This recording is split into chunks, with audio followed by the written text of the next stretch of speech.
Viral, skandal besar Marwah Skin. Produk berlabel biru yang harusnya diawasi dokter, malah dijual bebas di website resmi mereka. Ini bahaya banget dan bisa merugikan jutaan konsumen. Lihat ini, produk Blue Label mengandung bahan aktif tinggi seperti hidrokinon, retinoin, atau steroid yang harus pakai resep dokter.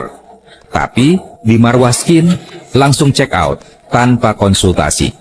Kalau dipakai sembarangan, efeknya bisa parah. Kulit melemah, iritasi berat, bahkan kerusakan permanen.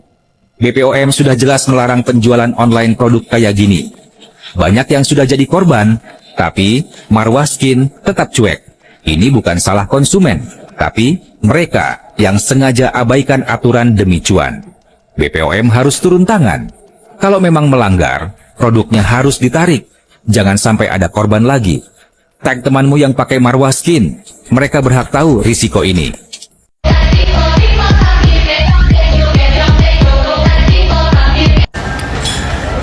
Wah, alhamdulillah ya bakalan dipanggil untuk jadi saksi. Nah, nanti kalau pas lagi BAP, bisa nggak tolong tanya ini sama si RG. Pertanyaan pertama, siapa yang nyari dia? Apakah dia yang nyari NM atau NM yang nyari dia duluan? Itu satu. Terus kedua, kenapa dia bisa transfer 4M itu? Apakah dia merasa takut, merasa terancam, atau ada apa sebabnya dia sampai bisa ada deal-dealan 4M? Itu kedua. Ketiga, bagaimana caranya dia bisa sampai membuat schedule transferan 2 kali, transferan pertama, transferan kedua, dan bagaimana ceritanya, kronologisnya dia bisa sampai menawarkan katanya ada mau transferan berikutnya lagi di akhir tahun katanya gitu. Apakah itu benar? Dan ditelusuri Pak, diselidiki kenapa gitu sampai ada diduga dia mohon untuk transferan lagi di akhir tahun, bulan November kalau nggak salah ya kan.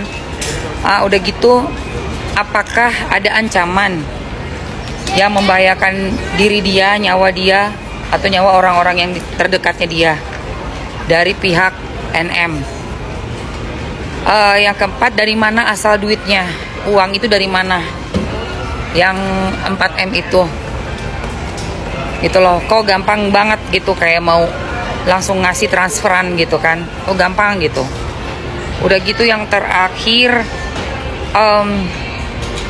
rekamannya bisa tolong dicek itu siapa yang ngerekam, siapa yang nyebarin. Itu sih yang aku pengen tahu, dan mungkin seluruh netizen di Indonesia pengen tahu. Ya, kita tunggu sama-sama ya hasilnya. Semangat. Aduh, panas, guys.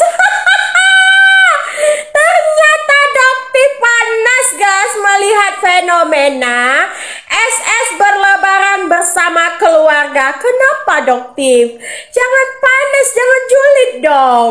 Kan Dokti bisa berlebaran bersama keluarga sendiri. Kenapa diasingkan ya? Makanya Dokti jangan julid ya. Terus Dokti mengatakan SS diusir dari Aceh. Tidak, Dokti. Malahan Aceh mendukung SS untuk berkarya di ibu kota. Agar apa? Agar SS bisa menyumbangkan emas sekali lagi seperti Aceh pernah menyumbangkan emas dahulu kala. Sampai sini paham ya, Dokti? Wadidaw, Dokti, kasihan. Share ke aku, bilang gimana tanggapan kamu mengenai babu owner itu ya. Si hewan, aku nggak meladenin babu ya. Biarin saja. Nggak ada yang ngubris dia, kasihan, ngoceh-ngoceh. Babu. Apalagi ini? Apalagi? Skincare mana lagi yang mau launching? Skincare mana lagi yang mau launching? Gak bisa. Harus aku robohkan. Gak bisa. Aku naik.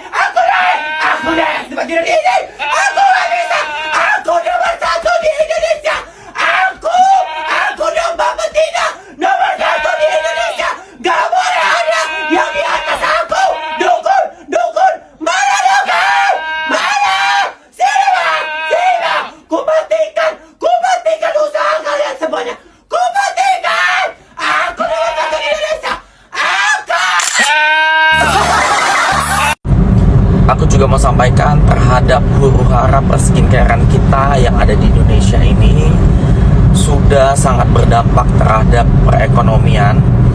Jadi laju pertumbuhan perekonomian kita sudah sangat menurun. Bayangkan kalau kita sendiri atau masyarakat Indonesia sendiri yang menghancurkan produk lokal atau produk Indonesia sendiri. Mari kita semua menciptakan suasana kondusif untuk mengembalikan perekonomian di Indonesia ini menjadi lebih baik lagi, sehingga tidak lagi kita berkelut terhadap siapa menang dan siapa kalah, karena dampak ini sudah dirasakan oleh para brand owner, pabrik, dan konsumen sendiri. Jadi mari kita tingkatkan kembali produk-produk lokal, produk-produk Indonesia atau produk domestik. Karena sesungguhnya produk domestik atau produk Indonesia itu sudah sangat baik, sudah mengikuti aturan yang berlaku. Kalau ada kecurangan silakan dilaporkan ke BPOM sendiri atau ke pihak kepolisian, sehingga produk-produk yang sudah mengikuti regulasi jangan lagi diganggu, karena ini sangat berdampak terhadap perekonomian kita.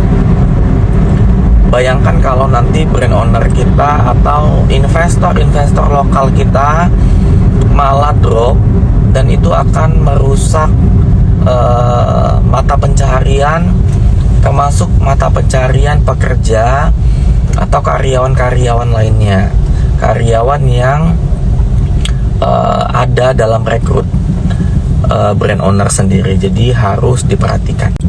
Jangan sesekali mudah dihasut terhadap persentase suatu bahan aktif di dalam skincare itu. Semakin tinggi semakin baik, semakin tinggi semakin bermanfaat. Tidak seperti itu. Dalam membuat suatu produk skincare itu ada kemanfaatan, mutu, dan keamanan. Semuanya itu sudah di dalam proses tahap filtrasi yang sudah sangat baik, sehingga produk itu sudah menjadi tanggung jawab BPOM atau yang disebut izin edar dari BPOM RI untuk produk-produk lokal yang ada di Indonesia. Sehingga aku mau himbau kepada kita semua, mari kita lebih bijaksana dan jangan mudah dihasut, baik itu dihasut oleh warga Indonesia sendiri ataupun warga dari luar. Oke?